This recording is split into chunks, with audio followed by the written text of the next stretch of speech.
Selamat malam pemirsa, memasuki 81 tahun Indonesia merdeka tahun ini, kini Indonesia dikenal sebagai salah satu negara perekonomian besar di dunia. Menjadi anggota G20 dan BRICS, GDP nominal Indonesia ada di peringkat 14 dunia. Namun GDP atau PDB per kapita Indonesia belum setinggi ranking GDP nominalnya. Apa yang harus dilakukan Indonesia agar GDP per kapita rakyat Indonesia bisa sejajar dengan GDP nominal, bahkan bisa menjadi negara berpendapatan tinggi dunia? Pemirsa, bersama saya Leonard Samosir, inilah Top Ekonomi.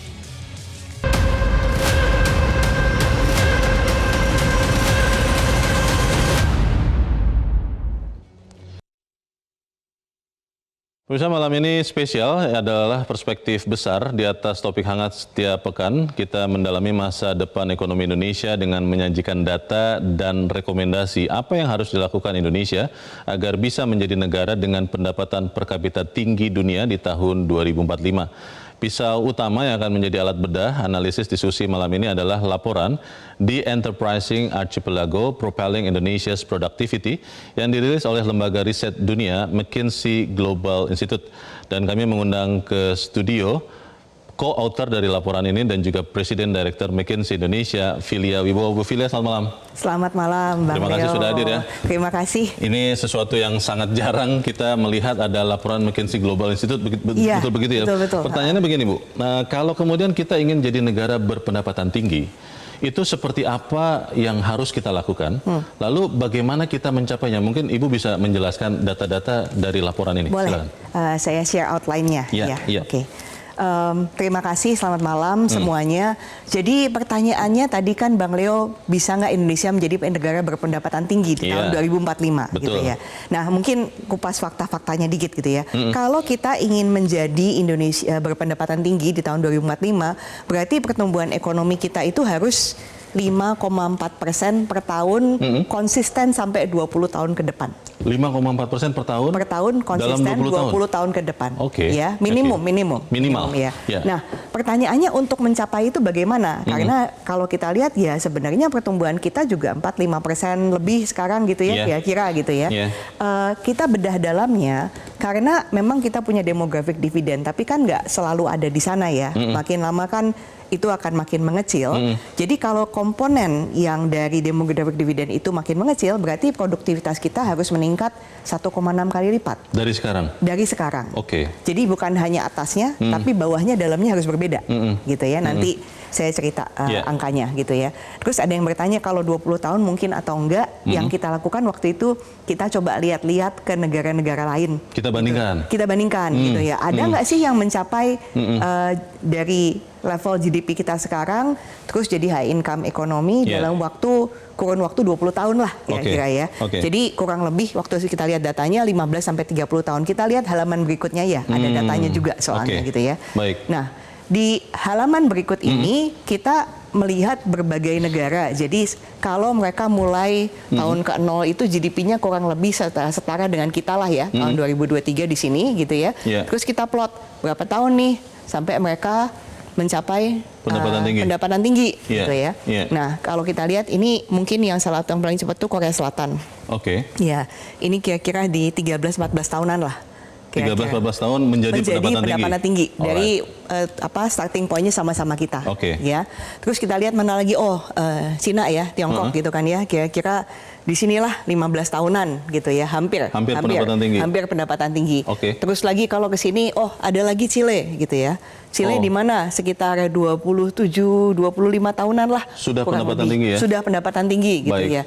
Turki by the way di mana, nah ada yang lebih juga gitu ya. Tapi Turki memang kenaikannya cukup tinggi di sini gitu ya. Jadi kalau kita lihat mungkin nggak dari benchmark, mungkin aja sih, karena ada negara yang sudah mencapai itu dalam kurun waktu 15-30 tahun gitu ya. Nah terus pertanyaannya kan bagaimana? Betul, gitu caranya. Caranya bagaimana? Nah ini saya ingin bicara tentang next slide ini tentang GDP tadi gitu ya, karena ini sesuatu yang penting. Saya mulai dari tengah dulu ya, boleh gitu ya. Jadi kalau kita lihat historical pertumbuhan ekonomi Indonesia katakan 2000 sampai 2023 gitu ya, 4,9%. Kita lihat komponennya, 1,8% ini adalah pertumbuhan yang datang dari tenaga kerja yang bertambah, gitu ya. Sekitar 3% dari produktivitas. Kalau kita proyeksikan ke depan, yang pertumbuhan tenaga kerja kan melambat, ya. Katakan ini kalau tidak terjadi apa-apa, tetap di 3,1, pertumbuhan tenaga kerja melambat, kita bisa turun ke 3,6%. Pertumbuhan ekonominya? Iya. Oke. Karena itu, kalau kita ingin pertumbuhan tetap tadi kan targetnya 5,4% minimal per tahun. Selama ya? 20 tahun? Selama 20 tahun, Okay. gitu kan ya. Berarti elemen ini kan nggak bisa dihindari. Yeah. Berarti elemen yang terkait dengan produktivitas harus paling nggak 4,9%. Produktivitasnya harus dinaikkan? Dinaikkan. Ke 4,9. Nah ini 3,1 ke 4,9 naiknya kan 60% ya. Lumayan itu.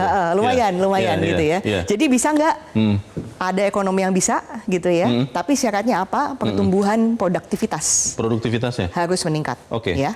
Nah dari mana? Pertanyaannya kan begitu gitu kan ya. Nah kalau kita lihat dari mana, nah di dalam riset kita itu title-nya, judulnya Enterprising Archipelago. Kenapa? Karena kita melihat pertumbuhan itu harus datang dari enterprises, perusahaan.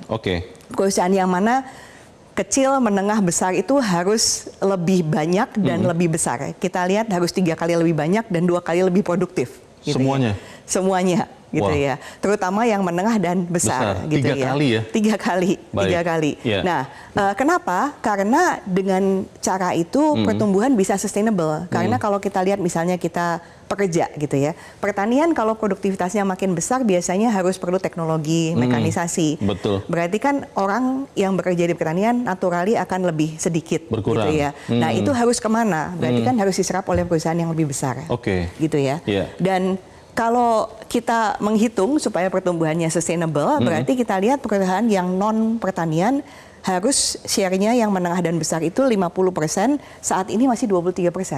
Wah, 2 kali lipat lebih ya? 2 kali lipat ya.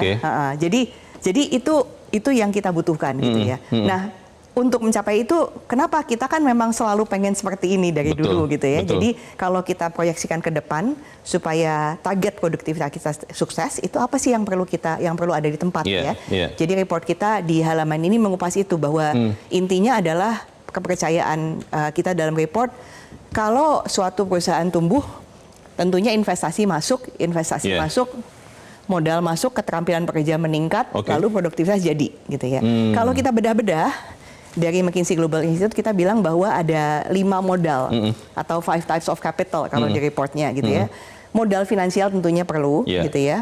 Tapi finansial saja apakah cukup? Tidak cukup karena kita perlu modal SDM, sumber daya manusianya dari segi pendidikannya, dari segi skill shiftingnya. Karena dunia berubah, dunia nggak standstill, berarti kita harus invest tentang shifting the skills-nya bagaimana.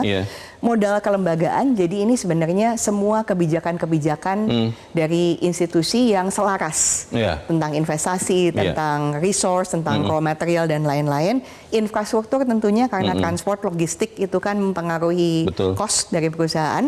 Last but not least, bagaimana kita menguatkan modal entrepreneurial. Jadi orang-orang yang entrepreneur ini tidak hanya sampai di skala kecil gitu ya, tapi bisa lulus ke skala menengah, skala besar, dan punya aspirasi untuk ya tadi yang 3 kali lipat.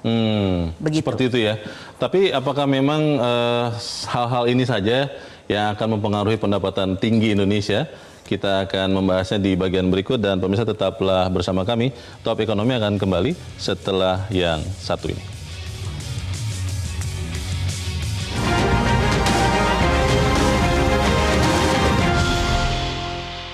Jelajahi cara baru mendapatkan informasi. Download Metro TV Extend sekarang.